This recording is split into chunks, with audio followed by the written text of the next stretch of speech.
गोविंदपुर सशस्त्र वाहिनी 3 IRB 9 गिरिडीह के 532 प्रशिक्षित जवान के परेड पर मुख्यमंत्री ने किया संबोधित। मुख्यमंत्री हेमंत सोरेन सोमवार को धनबाद में जैप 3 सशस्त्र पुलिस बल के पासिंग परेड में बतौर मुख्य अतिथि शामिल हुए। कि हम सबको रक्षा करनी है, लड़ते हुए ये जनसमूह जो यहाँ पर है, ये पूरी की पूरी परेड, ये पूरी की पूरी प्लाटून यहाँ पर है।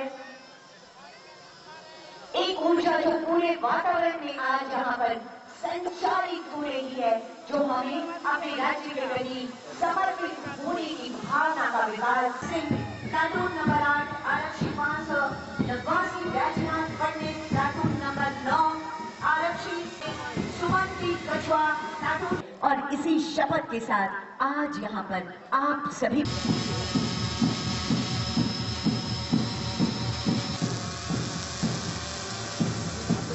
इनके निर्धारित स्थान जहाँ पर धीरे धीरे कदम से कदम मिलाकर चलते ये प्रशिक्षु समर्पित है अपने राज्य के लिए और अपने राज्यवासियों के लिए। ये शपथ है अपने कर्तव्य पथ पर ईमानदारी से निरंतर आगे बढ़ने के लिए। ये शपथ होगी अपने कर्तव्य पथ पर बहुत शानदार तरीके से आगे बढ़ने के, हर बाधाओं को मिटाने के लिए। ये शपथ होगी हर महिला का सम्मान करने के लिए। ये शपथ होगी हर जरूरतमंद तक सहायता के हाथ पहुंचाने के लिए। ये शपथ होगी अपने राज्य के समग्र विकास के लिए। वो कर्तव्य, वो निर्देश, वो मार्गदर्शन, वो संभावनाएं, आज का ये अवसर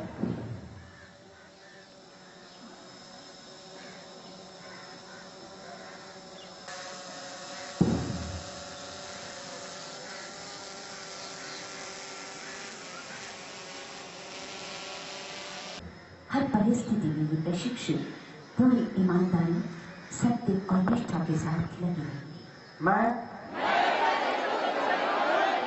शपथ लेता हूं कि मुझे आचार नियमावली में पुलिसकर्मी के जो कर्तव्य और दायित्व हैं वो मुझे समझा दिए गए हैं और मैं उन्हें स्वीकार करता हूं।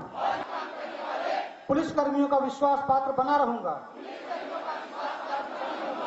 तथा मैं अपने कर्तव्य का पालन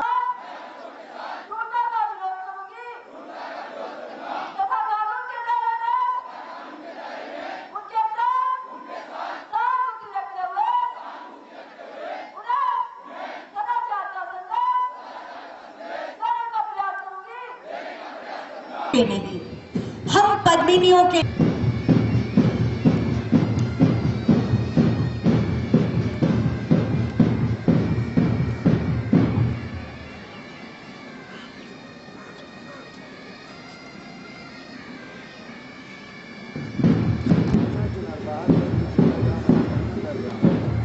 जैप 10 का ये बैंड मीठी धुन बिखेरता। भारत परेड कमांडर महिला आरक्षी 306, द्वितीय परेड कमांडर महिला आरक्षी 464 एंजल निकिता कुल्लू। और ये पहला प्लाटून जो सलामी मंच के ठीक सामने जा रहा है, नेतृत्व कर रहे हैं आरक्षी 401 बिरसा पंडोना। जोरदार तालियां होनी चाहिए आप सबकी तरफ से। प्लाटून नंबर 2 नेतृत्व कर रहे हैं आरक्षी 504 दयामन दार सिंह के नेतृत्व में सलामी मंच के ठीक सामने इस समय आप देख रहे होंगे। तालियों की गड़गड़ाहट की गुजारिश करती हूँ आप सभी से।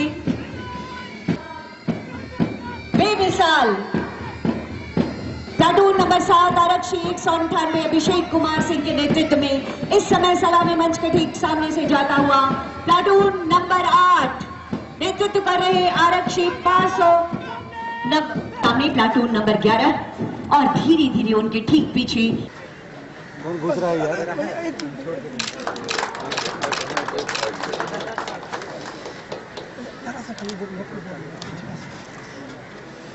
और तस्वीर सर माननीय मुख्यमंत्री महोदय के संज्ञान में मैं बताना चाहूंगी कि ये तस्वीर हमारी बहुत सारी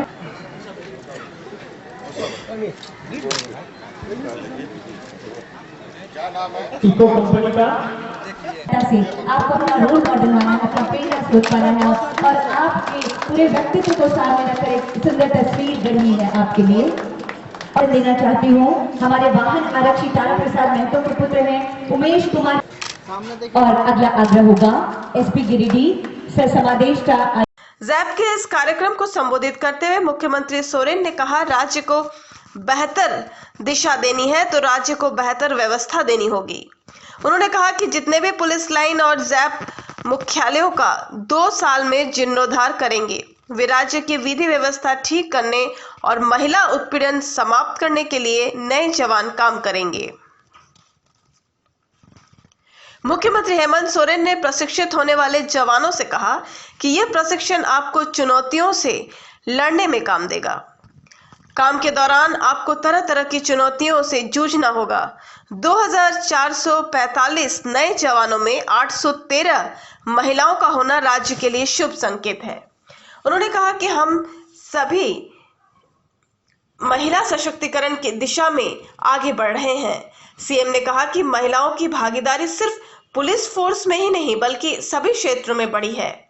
उन्होंने कहा, महिलाओं की भागीदारी का बढ़ना राज्य और देश दोनों के लिए शुभ संकेत है। साथ ही कहा कि प्रशिक्षण लेने वाले जवान राज्य की विधि व्यवस्था को ठीक करने और महिलाओं के खिलाफ होने वाले उत्पीड़न को समाप्त करने के लिए काम करेंगे। जिस क्षेत्र को आप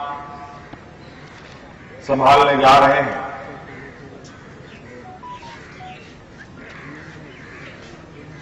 वो क्षेत्र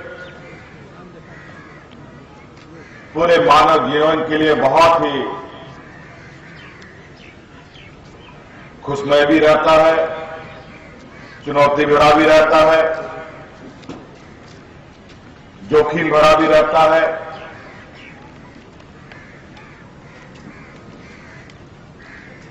और वो सभी चीजों से आपको रूबरू होना है। बहुत सारी बातें आज मन से डीजीपी साहब ने बातें कही दी। मैं आज से पहले 3 और ट्रेनिंग कैंपों में जाकर आपके और सहयोगियों को,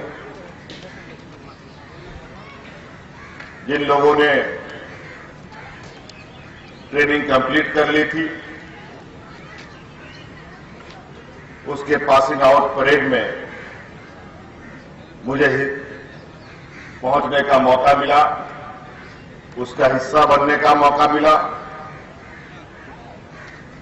मौसाबनी में, लिसलीगंज में, बोकारो में और आज रात के कोयला नगरी धनबाद के गोविंदपुर के इस परिसर में। इस दौरान अनेक नौजवानों ने लगभग आप सब लोगों को मिलाकर 2445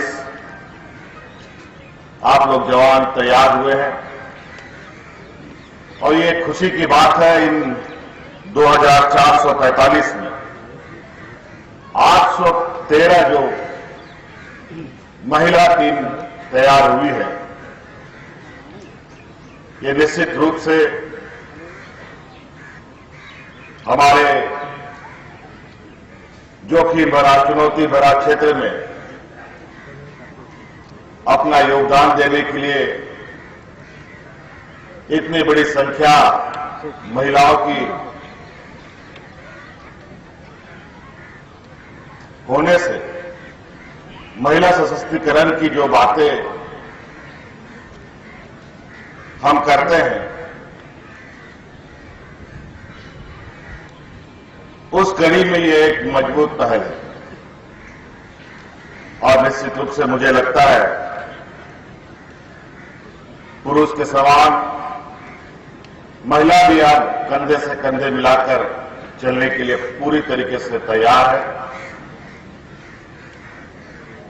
सिर्फ पुलिस फोर्स में ही नहीं बल्कि अलग अलग जगहों पर भी महिला भागीदारी बड़ी तेजी से आगे बढ़ रही है। और निश्चित रूप से ये राज्य के लिए और देश के लिए एक बहुत ही सुखद समय। वहीं मीडिया से बात करते हुए मुख्यमंत्री ने गृह मंत्री अमित शाह के दौरे को लेकर कहा कि ये उनका पार्टी का कार्यक्रम है, इस पर कुछ बोलने की जरूरत नहीं है। अरे 2 साल में बहुत सारे दिन होते हैं, बहुत घंटे होते हैं। अब जैसे जैसे आएगा उस समय का सदुपयोग किया जाएगा।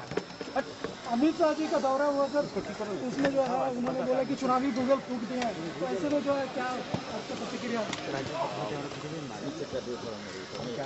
अब उस पर प्रतिक्रिया हमें देने की आवश्यकता नहीं है। ये उनका पार्टी का एजेंडा है, उनका पार्टी का विषय है, वो उनका अपना विषय है। वो अपना काम कर गए, वो अपना काम कर गए। वो क्या करते हैं नहीं करते हैं उस पर बहुत ज्यादा हम लोग चिंतित नहीं रहते हैं। चिंतित हम लोग इस बात के लिए रहते हैं हम क्या करते हैं। झारखंड सरकार क्या कर रही है? पारस्परिक क्या करना चाहिए?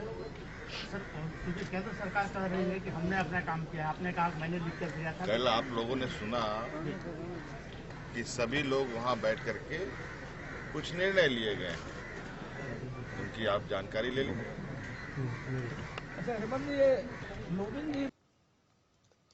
इस मौके पर डीजीपी नीरज सिन्हा ने कहा कि ट्रेनिंग लेने वाले नए जवानों में 30% महिलाएं हैं। ये नारी सशक्तिकरण का एक बड़ा उदाहरण है। राज्य में पिछले 2 सालों में 2400 जवानों प्रशिक्षण प्राप्त की है। साथ ही पिछले 2 सालों में कई इनामी नक्सली को पुलिस ने गिरफ्तार किया है, जिसमें एरिया कमांडर किशन दास समेत कई खूंखार नक्सली शामिल है। कोई प्रशिक्षण प्राप्त सभी जवानों को शुभकामनाएं दी।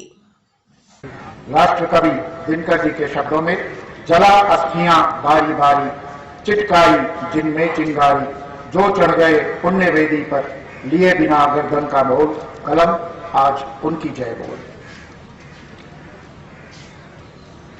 अब मैं सब इसके उपरांत इस परेड में सम्मिलित सभी प्रशिक्षुओं को बधाई देता हूं। हम आज धनबाद जिला की धरती पर हैं। इसी धनबाद जिला के भौरा ओपी के प्रभारी अवर निरीक्षक हिमांशु कुमार कर्तव्य पालन के दौरान अत्यंत गंभीर रूप से घायल हो गए थे।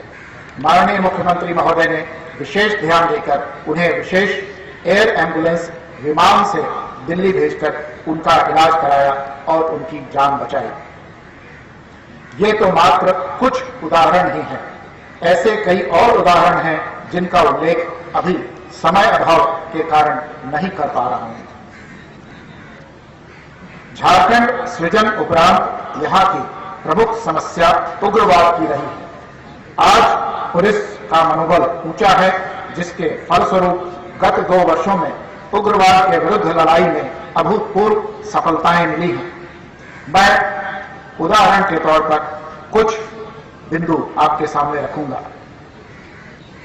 झारखंड पुलिस एवं केंद्रीय अर्धसैनिक बलों द्वारा operation double bull, operation thunderstorm, operation octopus एवं अन्य अभियान चलाए गए तथा उग्रवादियों के कोर एरिया में कुल 32 नए फॉरवर्ड ऑपरेटिंग बेस स्थापित किए गए, जिससे झारखंड में उग्रवाद पर काफी नियंत्रण पाया जा सका है।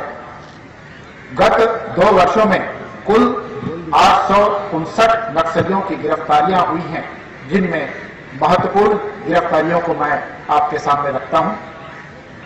पॉलिट ब्यूरो सदस्य प्रशांत बोस उर्फ किशन दास को गिरफ्तार किया गया, जो ईस्टर्न रीजनल ब्यूरो और नॉर्दर्न रीजनल ब्यूरो के सर्वोच्च कमांडर थे और नक्सली आंदोलन के मूल संस्थापकों में से थे। उनके ऊपर राज्य सरकार द्वारा 1 करोड़ रुपए का पुरस्कार घोषित था। उनके साथ ही central committee member Sheela Marandi को भी गिरफ्तार किया गया।